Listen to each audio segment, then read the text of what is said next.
भाई सीबीएसई ने एक बहुत ही भयंकर नोटिस रिलीज किया है और इस नोटिस के थ्रू सीबीएसई ने सारी बातों पे, सारी स्पेक्यूलेशंस पे, सारे र्यूमर्स पे ताला लगा दिया है। चाहे आप सोच रहे थे कि इंटरनल असेसमेंट इंपॉर्टेंट है या नहीं है, चाहे आप अटेंडेंस को इंपॉर्टेंट समझ रहे थे या नहीं समझ रहे थे, सीबीएसई ने एक ही बारी में एक ही सर्कुलर से सारे डाउट्स को क्लियर कर दिया है। मैं आपको ये सर्कुलर पढ़ाने वाला हूं, वीडियो को एंड तक देखना, बहुत इंपॉर्टेंट है तुम्हारे लिए।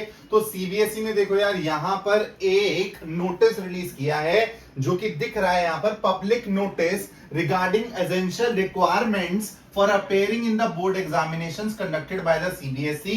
15 तारीख को ये सर्कुलर रिलीज हुआ था।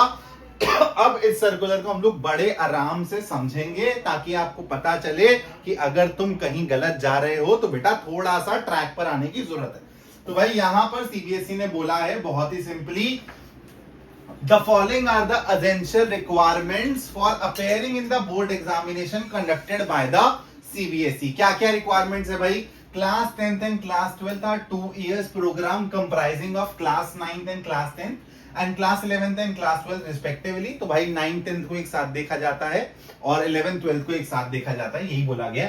Accordingly, all subjects should have studied for 2 years by a student to become eligible for appearing in the examination। मतलब ऐसा नहीं है कि भाई सब्जेक्ट चेंज कर दोगे, यही बात पहले वाले में लिख रखी है, पहले पॉइंट में। लेकिन दूसरे पॉइंट की बात सबसे ज्यादा इंपॉर्टेंट है, 75% अटेंडेंस आपकी होनी चाहिए एग्जाम्स में बैठना है। तो मतलब स्कूल वाले आपको रोक सकते हैं, सीबीएसई ऐसे ही इंस्पेक्शन मार के भी स्कूल का भांडा फोड़ सकता है। अब तो सीबीएसई ने बहुत ही क्लियरली लिख दिया है, mandatory for the students to have minimum 75% attendance. If in all the subjects offered by the CBSE, internal assessment is compulsory। अगर तुम ये सोच रहे हो कि यार मैं इंटरनल असेसमेंट वाले दिन एब्सेंट मार देता हूं, बाद में टीचर से थोड़ा बहुत ऐसी बात करके, थोड़ी बहुत मीठी बातें करके इंटरनल असेसमेंट में मार्क्स लगवा दूंगा, तो अब ये चीजें उतनी आसान नहीं है भाई, क्योंकि तुमको समझना पड़ेगा अपनी स्कूल अथॉरिटी के हिसाब से भी, उनको भी अब थोड़ा सा डर रहेगा कि सीबीएसई कभी भी धप्पा बोल सकती है। तो तुमको ये सारे रूल्स फॉलो करने पड़ेंगे। Internal assessment is a compulsory integral part of the assessment as per NEP. It is a 2-year long process. If a student does not attend school, her internal assessment cannot be done. अगर आप school नहीं जा रहे हो तो internal assessment नहीं होगी। In the absence of performance in internal assessment, a student's result cannot be declared. Such students, even if they are regular students, will be placed in essential repeat category। तो मतलब अगर आप internal नहीं देते हो और आपके जीरो भी लग जाते हैं और आप सोचते हो कि यार मैं थ्योरी वाला जो मेरा बाद का पेपर है उसमें मैं पास होके ओवरऑल पास हो जाऊंगा, तो ये भी नहीं होने वाला। बोला गया है कि अगर आप एब्सेंट रहे अपने इंटरनल असेसमेंट में तो आपको इस कैटेगरी में, एसेंशियल रिपीट कैटेगरी में डाला जाएगा। ये बहुत इंपॉर्टेंट क्रूशियल इंफॉर्मेशन है, आई होप आप समझ गए होंगे। अगले पॉइंट की तरफ चलते हैं। CBSE offers additional subject in class 10th and class 12th. In class 10th, students can offer 2 subjects in addition to compulsory 5 subjects, ठीक है? And in class 12th, only 1 additional subject can be offered। ये बात हमको पता है। Students offering additional subjects will study the additional subjects for 2 years। यानी कि 9th और 10th में पढ़ेंगे और 11th और 12th में पढ़ेंगे। चलो। Even in affiliated school, if a school has not taken permission from CBSE to offer any subject और टीचर्स नहीं है उनके पास, तो बेटा स्कूल पे भी तहकीकात करी जाएगी। ये 5th वाला पॉइंट आप लोगों के लिए नहीं है, वैसे ये स्कूल्स अथॉरिटीज के लिए है।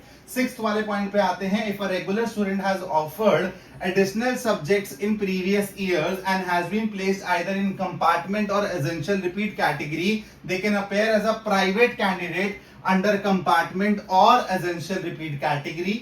A student who is not meeting the above conditions is not eligible for examination। तो क्लियरली मैं यहां पर आपको 2 पॉइंट्स बता रहा हूं जो सबसे ज्यादा इंपॉर्टेंट है।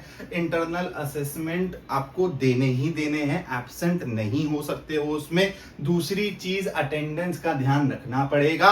अभी तुम्हारी अगर अटेंडेंस शॉर्ट है तो स्कूल अथॉरिटी से अभी से ही बात कर लो, थोड़ा सा अब आगे अपनी अटेंडेंस को सॉर्ट करो। उसके साथ साथ इंटरनल असेसमेंट्स को लाइटली मत लेना। तो सीबीएसई ने सारी स्पेक्यूलेशंस, सारे र्यूमर्स पे एक ही बारी में वो धप्पा डाल दिया है भाई, फाइनल वार्निंग दे दी है। अब तुम यहां से अगर इन प्रोटोकॉल्स को फॉलो नहीं करते हो तो तुमको रिजल्ट पता है क्या होगा, तुमको एग्जामिनेशन में बैठने नहीं दिया जाएगा। और मैंने तुमको ये पहले से बोला है, सीबीएसई के अंदाज ना बदल गए हैं।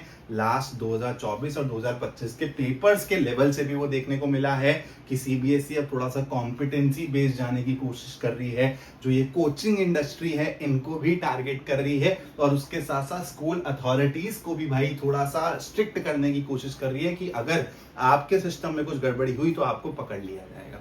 तो इस नोटिस के रिगार्डिंग आपको कोई भी डाउट हो, कोई भी कंफ्यूजन हो, आपको इस वीडियो के कमेंट में डालना है। मैं पर्सनली उस कमेंट का आपको आंसर कर दूंगा। तो आप लोगों के दिमाग में कोई भी डाउट हो इस सर्कुलर से रिलेटेड या फिर इन जनरल, प्लीज आप कमेंट जरूर करना, मैं आप लोगों को कमेंट्स के अंदर ही आंसर कर दूंगा। Thank you so much for watching this video. जय हिंद।